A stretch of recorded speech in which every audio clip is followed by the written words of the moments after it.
Good morning সবাইকে। নতুন দিনের নতুন একটা ব্লগে আমি লিপি তোমাদের অনেক অনেক স্বাগত জানাই। আশা করি সবাই ভালো আছে, আমিও বেশ ভালোই আছি।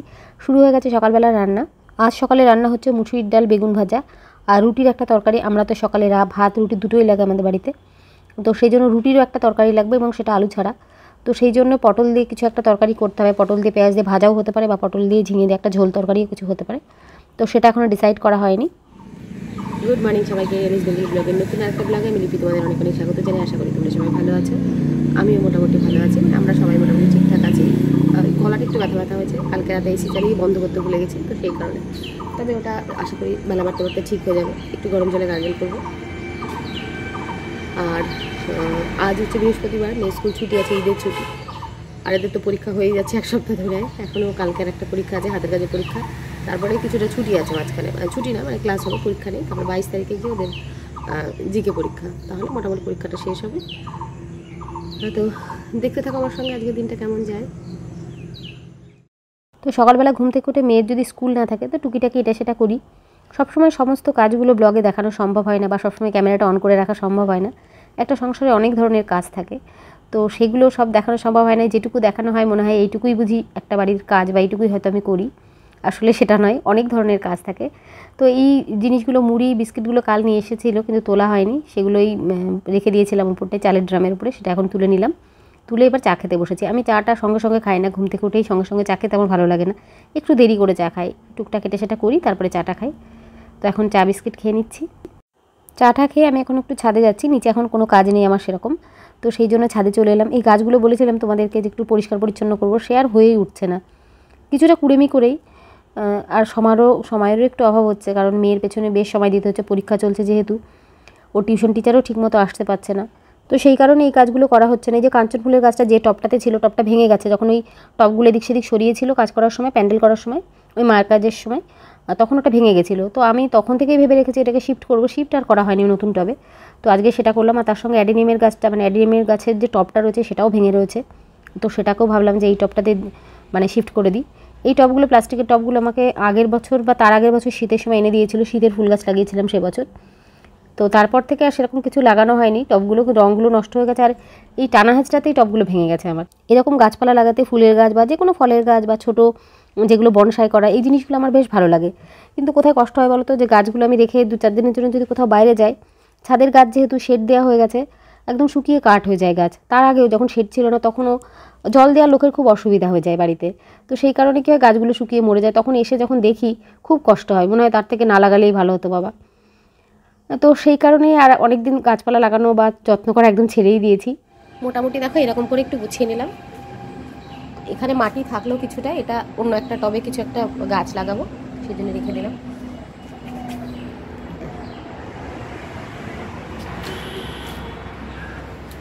আর এখানে কিছু দোপাটির বীজ আর একটু কয়েকটা তুলসী পাতার বীজ ছড়িয়ে দিলাম। খুব যে গোছানো হলো সেটা না, তবে মোটামুটি গাছগুলো একটু পরিষ্কার পরিচ্ছন্ন করলাম, এই আর কি। গাছগুলো একটু নোংরা হয়েছিল, শুকনো পাতা ডালপালা দিয়ে সব কিছু দিয়ে।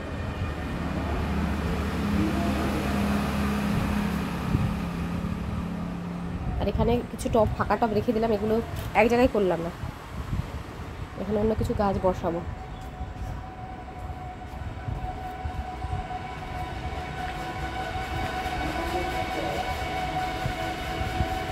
এই দেখো প্রতিটা ডালে ডালে কুড়ি এসছে, দেখো এটাতেও এসছে, এখানে এগুলো তো বড় হয়ে গেছে। আর এই দেখো,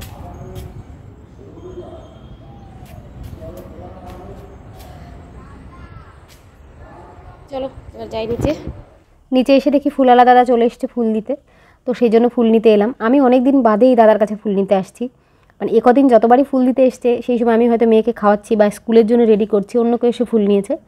তো আজকেও আমি এসছি বটে, কিন্তু ফুলটা নিতে পারবো না, কারণ আমি মাছের থালায় হাত দিয়েছিলাম। তো সেই কারণে আমার হাজব্যান্ড এসছে ফুল নিতে, আর আমি বলতে এসেছি যে নীল পুজোর দিন আমাদের কিছু ফুলের প্রয়োজন আছে, যদিও পুজো হবে না বছর, মানে যথাযথ নিয়ম মেনে, শুধু ঘরের যে ঠাকুর রয়েছে শিব ঠাকুর, তাকে তো একটু বেলপাতা দিয়ে পুজো করবো। তো সেই ব্যাপারেই বলছিলাম যে ওই দিন দিতে আসতে পারবে কিনা, তো উনি বললেন সেদিন আসতে পারবে না। তো আর কি করা, আজকের মতো ফুলটা নিয়ে নিলাম, আর সেদিনকার জন্য অন্য ব্যবস্থা করতে হবে।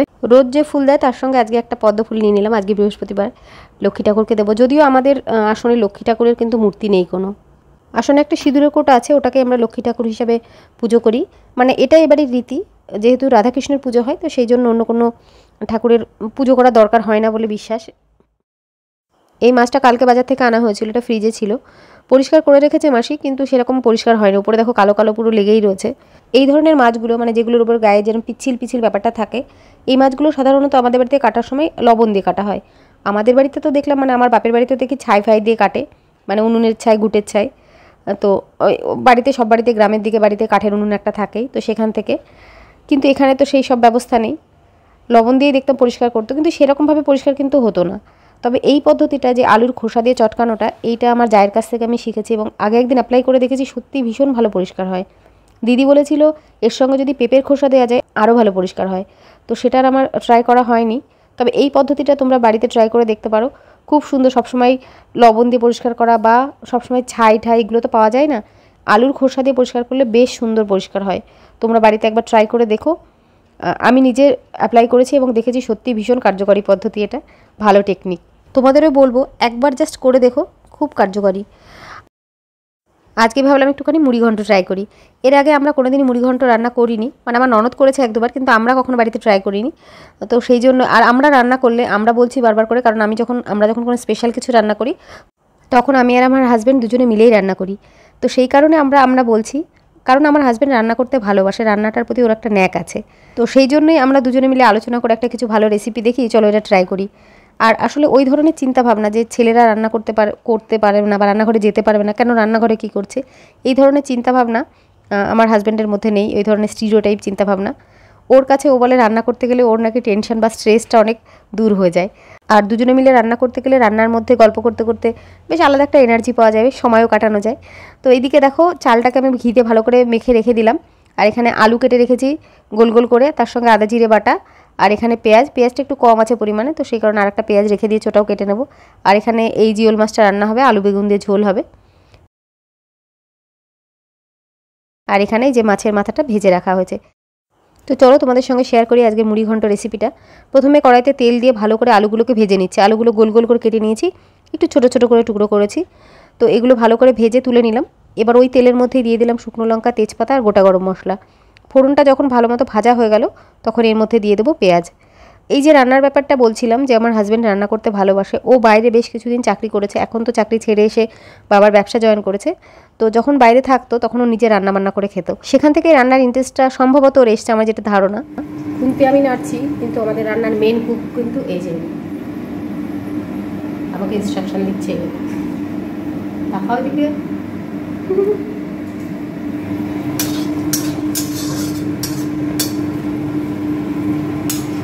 হয়নি, আর একটু হোক। দেখতেই পাচ্ছ ফোড়নটা কীরকম ভাজা হয়েছে। এবার এর মধ্যে আমি দিয়ে দেবো পেঁয়াজটা। যে পেঁয়াজটা রেখেছিলাম ওটাও কেটে নিয়েছি, কেটে নিয়ে তাও আমার মনে হলো পেঁয়াজটা একটু বেশি হবে, তো এই জন্য পুরোটা দিলাম না। আমার হাজব্যান্ডের সঙ্গে কথা বললাম, ও বললো হ্যাঁ মনে হচ্ছে পেঁয়াজটা একটু বেশি হবে। তো যেটা আমাদের রান্নার পরের লাস্ট যে কনক্লুশনটা এসছে সেটা হচ্ছে মশলাটা আরও একটু বেশি দিতে হতো, চালের আন্দাজে মশলাটা একটু কম হয়ে গেছে। আগেই রিভিউ দিয়ে দিলাম রান্নার। পেঁয়াজটা দেখো হালকা হালকা ভাজা হয়ে গেছে, মানে হালকা না, ভালোই ভাজা হয়ে গেছে। এবার এই সময় আমি আদা জিরে বাটাটা দিয়ে দেবো। আদা জিরে বাটা দেওয়ার সময় আমার মনে হচ্ছিলো একটু পরিমাণে কম হচ্ছে, তো তখন ভাবলাম ঠিক আছে হয়ে যাবে হয়তো, আসলে প্রথমবার করছি, আন্দাজটা অতটা বুঝে উঠতে পারিনি। আদা জিরে বাটাটা দিয়ে ভালো করে কষিয়ে নিচ্ছি, আর এই কষানোর সময় আমি হলুদটাও দিয়ে দেবো। তো এই দেখো ভালো মতো কষিয়ে নিতে হবে, এই সময় কষানোটা খুব সুন্দর করে কষিয়ে নিতে হবে। এই দেখো পরিমাণ মতো হলুদটা দিয়ে দিলাম, আর লবণটা আমি দেবো, হলুদ আর লঙ্কার গুঁড়োটাও দিয়ে দিচ্ছি। আর এই যে এখন এই মশলাগুলো দেওয়ার সময় আমার হাজব্যান্ড দিয়ে দিচ্ছে, হাত দেখেই বুঝতে পারছো এটা আমার হাত না, মানে আমরা দুজনে এইভাবে যৌথ উদ্যোগেই রান্নাবান্নাগুলো করি। এর পরবর্তীতে কোনো রেসিপি দেখলে বা আগের কোনো রেসিপি দেখলেও তোমরা দেখতে পাবে যে আমরা দুজনে মিলেই করছি। আসলে রান্নার ব্যাপারে আমি যখন একা একা কোনো কিছু রান্না করি, মাংস আমি একাও করেছি, যখন ও কোনো কাজে বাইরে ঠাইরে যায়, যদি মাংস রান্না করার থাকে তো সেদিন আমি করি, সেটা আর ভিডিও করা হয় না আমার। কিন্তু অন্য কোনো ধরনের রেসিপি হলে পরে, এই ধরনের রেসিপি হলে পরে যেদিন ও বাড়িতে থাকে সেদিন দুজনে মিলেই করি। তো এবার দেখো ভাজা আলুটা দিয়ে দিলাম, দিয়ে ভালো করে আরও কিছুক্ষণ কষিয়ে নিলাম। এবার মাছের মাথা যেটা ভেজে রেখেছিলাম সেটাও দিয়ে দিলাম, এটা দিয়েও আরও কিছুক্ষণ ভালো করে নাড়াচাড়া করে কষিয়ে নেব। তারপরে দিয়ে দেবো ওই যে ঘি দিয়ে মেখে রেখেছিলাম চালটা, গোবিন্দভোগ চালটা, তো সেটাও দিয়ে দেবো।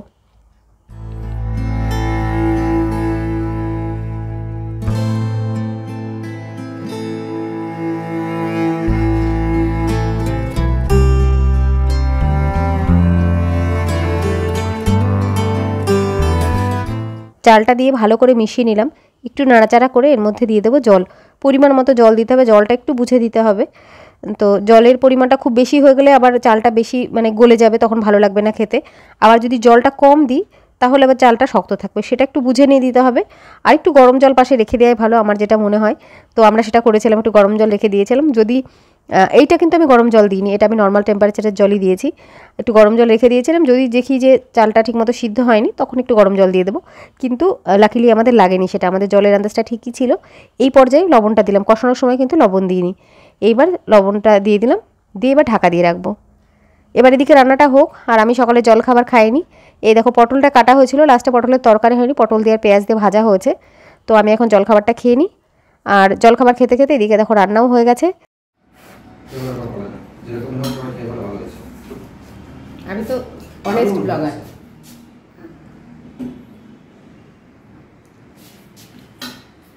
কেমন হয়েছে বলো?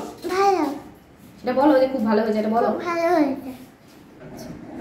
আবার মেয়ে রিভিউ দিয়ে দিল খুব ভালো হয়েছে। তো মুড়ি ঘন্টর শেষ চেহারাটা এরকম হয়েছিল।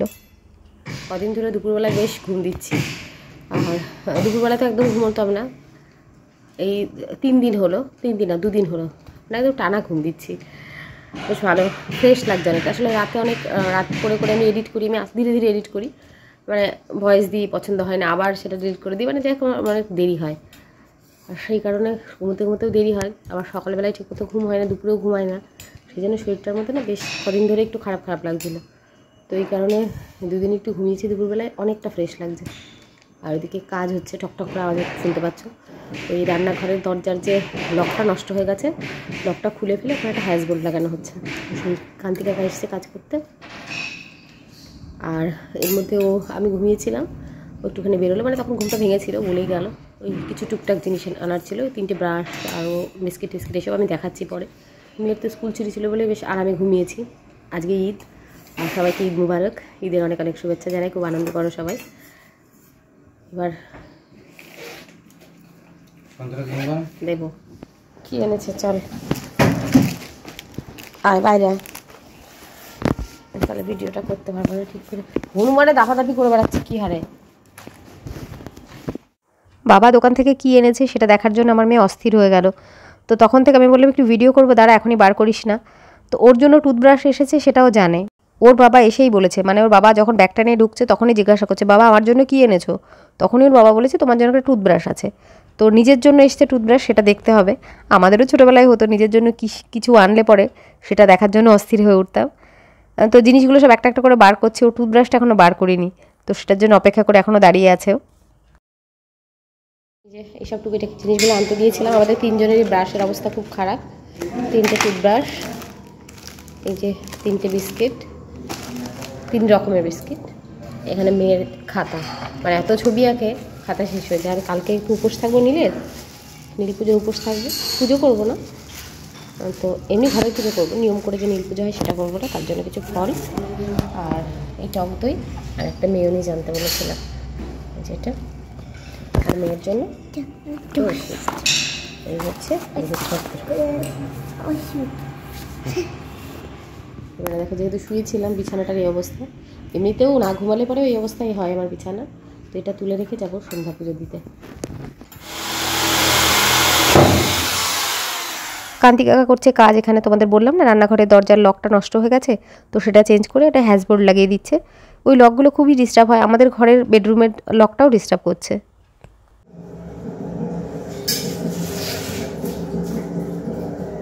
তো চলছে রাতের রান্নাবান্না, রাতে করছি ভাত আর ডাল রয়েছে, মুসুরির ডাল আছে, সিঁদুরটা করেছি এত ভেতরে বোঝা যাচ্ছে না। তো মুসুরির ডাল রয়েছে আর একটুখানি আলু পেঁয়াজের তরকারি করবো, বাবার জন্য করবো একটু করে বাঁধাকপির ঘন্টা। তো বাঁধাকপিটা সেদ্ধ বসিয়ে দিয়েছি, আর এখানে আদা কেটে নিয়েছি, আদাটা একটু বাটতে হবে, আর এই করবো আলু পেঁয়াজের তরকারি। ভাতটা তো হয়েই গেছে মনে হচ্ছে, দেখি ভাত হয়ে গেছে, এবার ভাত রান্না হয়ে গেল। এখন এরপরে বাঁধাকপি করব আর একটা তরকারিও করব, তোমাদের তো বললাম আলু পেঁয়াজের তরকারি করব। তো তরকারি দুটো করলেই রাতের রান্নাবান্না হয়ে যাবে, না রুটিও করতে হবে, তার সঙ্গে ছানা করতে হবে, রোজকার যে রান্নাবান্না থাকে সেগুলোই। তো সেগুলোই শেয়ার করব। দেখতে একঘেয়েমি মনে হতেই পারে যে সেম জিনিসই দেখাচ্ছি, একই জিনিস। আসলে রাতে যেটা হয় রোজ রোজ তো একই রকম হয়, আমি নতুন কি করে কি দেখাবো। তো আমার ডেলি লাইফ দেখাচ্ছি, এখানে আমি কিছু আর্টিফিশিয়াল করে দেখাচ্ছি না, দেখাতে চাইও না। আমি আমার নর্মাল যেটা লাইফ সেটাই আমি শেয়ার করব, শুধুমাত্র ব্লগে দেখানোর জন্য এক্সট্রাঅর্ডিনারি কিছু আমি করতে চাই না। এই ব্লগিং চ্যানেলটা আমার কাছে অনেকটা সেই ডায়েরি লেখার মতো। আমি সারাদিন কী করছি তার মোমেন্ট, মানে স্পেশাল কিছু মোমেন্ট, সেটা আমি রেকর্ডে রেখে দিতে চাই। সেই কারণে এই ব্লগিং চ্যানেলটা আমার কিছুটা সেই ডায়েরি লেখার মতো কাজ করছে। তো সেখানে যদি আমি এক্সট্রা কিছু নাটকের মতো বানিয়ে লিখি, তো সেটা তাহলে রিয়েল হলো কোথায়? তো সেই কারণে আমি নর্মাল লাইফটাই দেখানোর চেষ্টা করছি। এর বাইরে যখন এক্সট্রা কিছু করব সেটাও শেয়ার করব, তো সেটা আমার নর্মাল লাইফের মধ্যেই যাবে।